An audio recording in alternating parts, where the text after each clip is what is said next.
हम अक्सर कहते हैं age is just a number. आप कभी भी किसी भी उम्र में कोई भी उपलब्धि हासिल कर लेते हैं। एज कभी आड़े नहीं आती। आज एक ऐसी ही कहानी हमारे साथ जुड़ी है जो सिर्फ मात्र 20 साल की उम्र में अपना पहला प्रीलिम्स और मेंस दिया और पहले ही अटेम्प्ट में क्लियर भी किया। हमारे साथ ऋतु वर्मा, जिन्होंने आईबीपीएस पीओ 2022 एग्जामिनेशन अपने पहले ही प्रयास में क्लियर किया है। वेलकम ऋतु, और बहुत ढेर सारी बधाई, क्योंकि आप एक ऐसा जीता जाता एग्जाम्पल है कि हम कभी भी कुछ भी कर सकते हैं। हमारी अंडरस्टैंडिंग और फोकस क्लियर होना चाहिए, ग्रिट डिटर्मिनेशन होना चाहिए। Very very proud of you, congratulation and so glad to have you today. Thank you ma'am, इतना अच्छा इंट्रो देने के लिए। I am very thankful to you.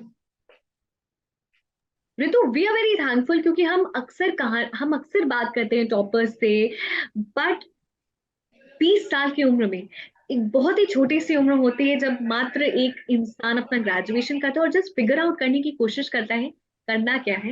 And your already an IBPS PO.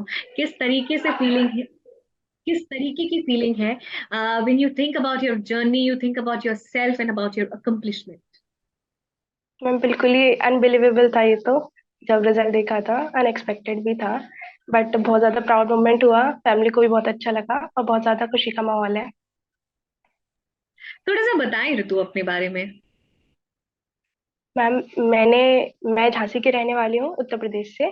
मेरी as 21 years है और ये मेरा पहला एग्जाम है जो मैंने दिया है ग्रेजुएशन कंप्लीट करते ही। और मैंने इसमें कामयाबी हासिल की है, ये मेरे लिए बहुत बड़ी बात है। ऋतु, इतनी कम उम्र में इतने बड़े एग्जामिनेशन की अंडरस्टैंडिंग लाना, how did you develop this consciousness और दिस अंडरस्टैंडिंग और अप्रोच ऑफ एग्जामिनेशन? जी मैम, जैसे कि ट्वेल्थ के बाद सारे लोगों ने, मेरे सारे फ्रेंड्स ने और स्कूलमेट्स ने, सबने इंजीनियरिंग की तरफ चले गए, पर मेरा इंजीनियरिंग की तरफ इंटरेस्ट नहीं था। तो मैंने बीएससी की, बीएससी ऑनर्स से मैंने ग्रेजुएशन की है। तो उसके बाद मुझे बैंकिंग फील्ड में ही जाना था जहाँ तक है। जब मैंने स्टार्टिंग में इतना नहीं सोचा था, पर फाइनल ईयर में आते आते मेरा ये कंफर्म हो गया कि मुझे बैंकिंग फील्ड में जाना है। बट मैंने प्रिपरेशन स्टार्ट नहीं की थी, क्योंकि जब मेरे सेमेस्टर एग्जाम्स हुआ करते थे तो मैं नहीं पढ़ पाती थी मोस्टली। उसके बाद लॉकडाउन में भी सबका बहुत ज़्यादा टाइम वेस्ट हुआ है, उसमें काफ़ी टाइम वेस्ट भी कर दिया। उस टाइम भी पढ़ सकते थे पर नहीं पढ़ा, तो उसका थोड़ा गिल्ट भी है। बट फिर भी थोड़ा जल्दी, इतनी जल्दी कर लिया, वो उस बात की खुशी है।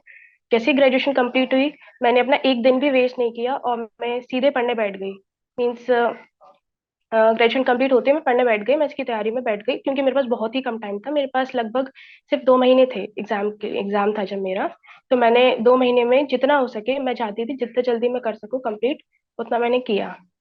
मैंने कोई भी कोचिंग नहीं ली, क्योंकि मुझे लगा कि इतने कम टाइम में मुझे कोई कोचिंग इतना नहीं सिखा सकती जितना मैंने खुद से सीख लिया है।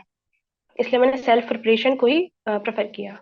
सो ऋतु, एक 20 साल की लड़की जिसने कहा कि क्या करना है, बट ग्रेजुएशन के बाद एक भी दिन समय नहीं वेस्ट किया, और जल्दी जल्दी, तो आप जब जल्दी जल्दी बोल रहे हो तो मैं समझना चाह रही हूँ वो जो इंथुजियाज्म और जो एनर्जी होती है जब हम यंग होते हैं, तो इट्स ऑन पीक।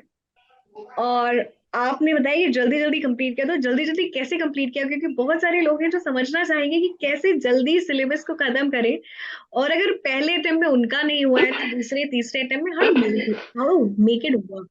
मैम पहले तो ये है कि राइट पाथ चूज करना बहुत जरूरी है। गलत पाथ चूज कर लेंगे तो हम भटकते रह जाएंगे।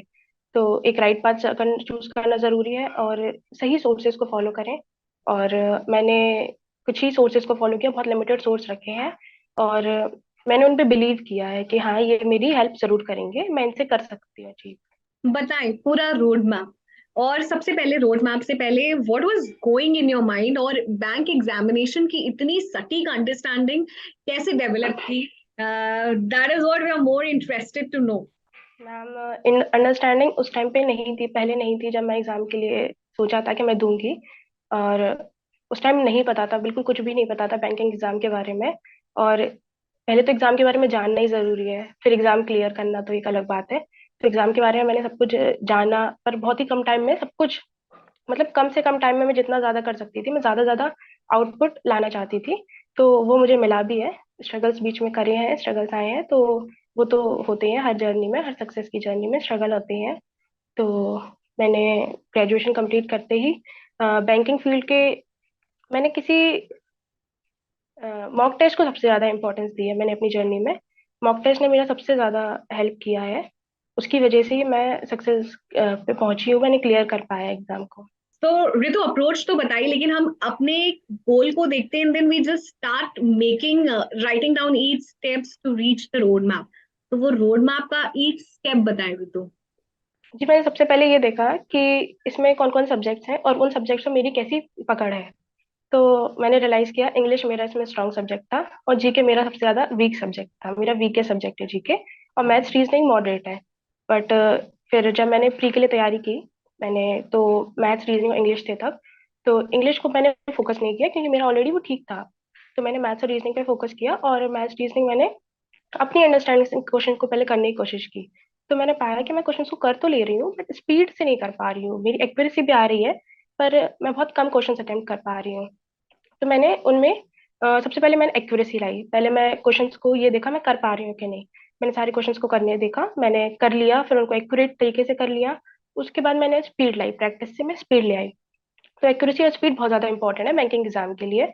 और उसके बाद जब मेंस एग्जाम हुआ, तो मैथ्स मुझे लगा मैथ्स रीजनिंग तो पहले से है मेरी थोड़ी सी। पर जब मैंने उसके मॉक टेस्ट वगैरह देखे तो मुझे फील हुआ इसकी लेवल बहुत ज़्यादा अलग है। मतलब शुरू में तो ये लगा ये हो ही नहीं सकता मेंस एग्जाम क्लियर, प्री तो चलो हो गया, मेंस एग्जाम क्लियर नहीं हो पाएगा, इसको नेक्स्ट ईयर ही देखेंगे। पूरा मन सोच लिया था कि ऐसा नहीं हो पाएगा। और बहुत ही कम टाइम था। जस्ट प्री का एग्जाम देने के बाद ही मैंने मेंस की प्रिपरेशन शुरू की थी। तो बहुत ही कम टाइम था मेरे पास, और उसमें मैथ्स और रीजनिंग की लेवल बहुत ज़्यादा अलग थी, बहुत हाई थी। मैथ्स की बहुत ज़्यादा हाई थी, और इवन मैंने जितनी सोची थी जब एग्जाम हुआ तो एग्जाम में तो उससे भी ज़्यादा हाई थी, अभी तक का टफेस्ट एग्जाम था मैथ्स का। तो मैथ्स ने तो उसके लिए बहुत ज़्यादा मेहनत करनी पड़ी, मैथ्स और रीजनिंग के लिए सबसे ज़्यादा मेहनत की, और जीके तो सबसे ज़्यादा हॉरिफाइंग था मेरे लिए। तो उसको मैंने उसको भी मैंने पहले गलत तरीके से मैं उसको पढ़ रही थी, तो मुझे डर लग रहा था, जैसे कि मैं पीडीएफ की हेल्प ले रही थी जीके पढ़ने के लिए। पर मैं पीडीएफ से पढ़ ही नहीं पा रही थी, मेरा 1 मंथ भी कंप्लीट नहीं हो पा रहा था। फिर मैंने सोचा इससे मैं करूंगी तो शायद मैं ना कर पाऊँ। और सेक्शन कट ऑफ बहुत ज़्यादा इंपॉर्टेंट है जीके के लिए, हर सब्जेक्ट के लिए, इस एग्जाम में पीओ के एग्जाम के लिए। तो मैंने सोचा कि क्योंकि जब मैं मॉक टेस्ट दे रही थी तो मेरे बाकी मतलब मार्क्स तो ज्यादा अच्छे, ठीक ठाक मार्क्स आ रहे थे। बट बाकी सारे सेक्शन क्लियर हो रहे थे, जीके में मेरे नेगेटिव मार्क्स आ रहे थे, कभी जीरो भी आ रहे थे। तो मुझे डर लग रहा था कि ऐसा ना हो कि जीके की वजह से मेरा एग्जाम क्लियर ना हो पाए। फिर मैंने स्टडी आई क्योंकि बेस्ट 300 जो करंट अफेयर्स हैं उनको मैंने फॉलो किया। मैंने 4 to 5 मंथ के अराउंड करंट अफेयर्स पढ़े, और उनको मैंने रिवाइज भी किया, उनको पढ़े फिर उनको रिवाइज किया। और उसके बाद मैंने स्मार्ट कीड़ा ऐप है वहां से क्विजेस लगाए जीके के। इस तरह से मैंने अपनी जीके फॉलो कर ली, जीके प्रिपेयर कर ली, तो मेरी जीके प्रिपेयर हो गई। तो मैंने सोचा जितना हो सके, पर मुझे एक डर था कि जो मैंने पढ़ा है वो एग्जाम में आएगा भी या नहीं आएगा। तो मुझे ऐसा लगता था नहीं ये सब आता ही नहीं है, एग्जाम में कुछ अलग ही आएगा। बट बहुत अच्छा लगा जब एग्जाम में वही क्वेश्चन देखने को मिले और उनको मैं कर पाई। मतलब जितना सोचा था ऐसा सोचा था सिर्फ सेक्शन कट ऑफ क्लियर कर पाऊँ उससे काफी ज्यादा अच्छे मार्क्स आए, तो बहुत ज्यादा खुश थी। तो स्टडी आईक्यू ने मुझे हेल्प की थी। उसके अलावा मैंने बाकी मैथ्स और रीजनिंग इंग्लिश के लिए किसी भी पेड बैचेस को फॉलो नहीं किया है। मैंने सिर्फ मॉक टेस्ट को और पीडीएफ्स को, इन्हीं चीज़ों को फॉलो किया है, इन्हीं सोर्सेज को फॉलो किया है। मैंने सेक्शनल मॉक्स लगाए हैं, सेक्शनल मॉक्स, चैप्टर टेस्ट और कंप्लीट मॉक टेस्ट, इन्हीं चीज़ों का मैंने यूज़ किया है। इससे क्या हुआ कि मेरी अंडरस्टैंडिंग बढ़ती गई एग्जाम को लेकर कि एग्जाम कैसा है, एग्जाम का पैटर्न क्या है। और कि इसमें बहुत ज़्यादा इंपॉर्टेंट ये है, स्पेशली मेंस एग्जाम में मैथ्स और रीजनिंग को लेकर, कि आप क्वेश्चंस कैसे सिलेक्ट कर रहे हो। क्वेश्चंस को सिलेक्ट करने की स्ट्रेटेजी बहुत ज़्यादा अच्छी होनी चाहिए, अटेम्प्ट करने की और सिलेक्ट करने की। क्योंकि पीओ का एग्जाम ऐसा नहीं है कि आपको उसमें 100% अटेम्प्ट करना है, पीओ के एग्जाम में आपको 50% एग्जाम भी अगर आप सही से एक्यूरेटली अटेम्प्ट कर देते हो तो आपके अच्छे खासे चांसेस रहते हैं सिलेक्शन के। तो मैंने रीजनिंग और मैथ्स में क्वेश्चन को सिलेक्ट करने का तरीका देखा। मैंने प्रैक्टिस तो की, बट ये चीज़ बहुत ज़्यादा मतलब सबसे ज़्यादा यही यूज़ आई है मेरी, कि स्ट्रेटेजी सिलेक्ट करने की। मैंने देखा कि कौन से क्वेश्चन को सिलेक्ट करना चाहिए, क्योंकि कुछ क्वेश्चन ऐसे होते हैं जो होंगे ही नहीं, शायद बहुत ज़्यादा टफ होते हैं इस एग्जाम में। तो मैंने उनको सिलेक्ट करने की स्ट्रेटेजी देखी, अपनी बनाई। तो उससे मुझे पता चला कि हाँ मुझे कौन से क्वेश्चन अटेम्प्ट करने हैं। ऋतु, थोड़ा सा अपने इंटरव्यू एक्सपीरियंस बताएं, क्योंकि आप बहुत ही यंग थे और मुझे लगता है बहुत इंटरेस्टिंग इंटरव्यू होगा। जी, मैं जैसे इंटरव्यू पैनल में अंदर घुसी, तो वहां पर मैंने मतलब पूरा सोच के जाते हैं हम लोग कि अ, सबसे पहले मैंने ही जाते ही मैंने गलती कर दी। वो 1 बज रहा था दिन का, और मैंने जाते ही बोल दिया गुड मॉर्निंग टू एवरीवन। फिर I realise sorry sir, good afternoon. तो वो लोग हंसने लगे। तो वो लोग कहने लगे कि कोई बात नहीं, कोई बात नहीं, आप बहुत यंग है लगता है, और आपका फर्स्ट इंटरव्यू है, चलता है, आ जाइए, बैठ जाइए। तो मुझे थोड़ा सा रिलैक्स फील हुआ कि चलो बहुत ज्यादा स्ट्रिक्ट नहीं है कोई भी, सब कंफर्टिंग है। तो फिर उनने मुझे बैठने को कहा, मैं बैठ गई। फिर वहां पे उनने मुझसे मोस्टली मेरी सीडी को लेके सवाल पूछे, और मेरी एजुकेशनल क्वालिफिकेशंस को लेके पूछे, और बैंकिंग के भी कुछ सवाल पूछे। और उन्हें पूछा कि आपने इतने यंग एज में क्लियर किया है, मतलब बहुत ज्यादा, मतलब अच्छी बात है। मैंने कहा यस सर। तो मतलब वो अच्छे इम्प्रेस हुए थे मुझसे भी। कुछ क्वेश्चंस ऐसे बताएं जो आपको लगा हो कि ये questions have pushed your interview on the right track, और आपने उन्हें कैसे आंसर किया। जी मैम, उनने फैमिली रिलेटेड भी क्वेश्चन पूछे थे, और हॉबी को रिलेटेड भी पूछे थे। और सबसे ज्यादा उन्होंने बेसिकली मेरी सिटी को रिलेटेड पूछे थे, क्योंकि झांसी से बिलोंग करती हूँ मैं, तो झांसी की रानी के बेसिस पर उन्होंने मुझसे सवाल पूछे थे। स्टडी आईक्यू गौरव सर का आपने बताया कितना अहम रोल रहा है, but how did you experience it during the examination. जैसे मैंने बताया कि मुझे अच्छा लगा कि जो क्वेश्चंस मैंने पढ़े वो क्वेश्चंस आए एग्जाम में, और मुझे आंसर भी मैं उनको कर पाई। हाँ, बस थोड़े से ऐसे क्वेश्चंस थे जिसमें मैं थोड़ा डाउट फील कर रही थी, तो नेगेटिव मार्किंग हो गई उनमें, क्योंकि बट इट्स ओके, मैं जितना एक्सपेक्ट कर रही थी उससे मेरे काफी ज्यादा अच्छे मार्क्स आए हैं, और मुझे अच्छा लगा। स्टडी आईक्यू से मेरा एक्सपीरियंस बहुत अच्छा रहा है, और जीके मेरे लिए डरावनी नहीं रही फाइनली।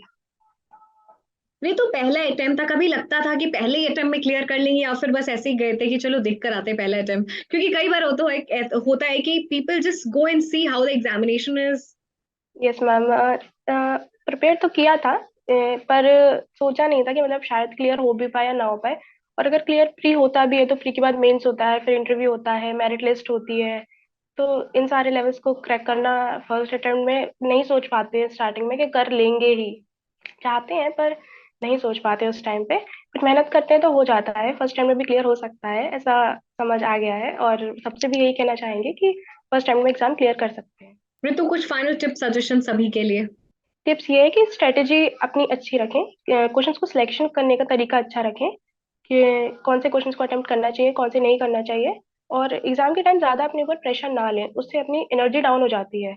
हम एफिशिएंटली वर्क अगर करना चाहते हैं तो हमें अपने अपने ऊपर कॉन्फिडेंस थोड़ा रखें, ओवर कॉन्फिडेंस भी ना रखें, कॉन्फिडेंस रखें, और रिलैक्स फील करें। मैंने रिलैक्स होकर ही पेपर दिया था, ये मतलब ज़्यादा प्रेशर नहीं लिया अपने ऊपर, रिलैक्स होकर पेपर दिया, एग्जाम दिया, और मैंने इसको कर लिया। और थोड़ी प्रैक्टिस करें, स्पीड स्पीड पे फोकस करें, तो क्लियर कर सकते हैं।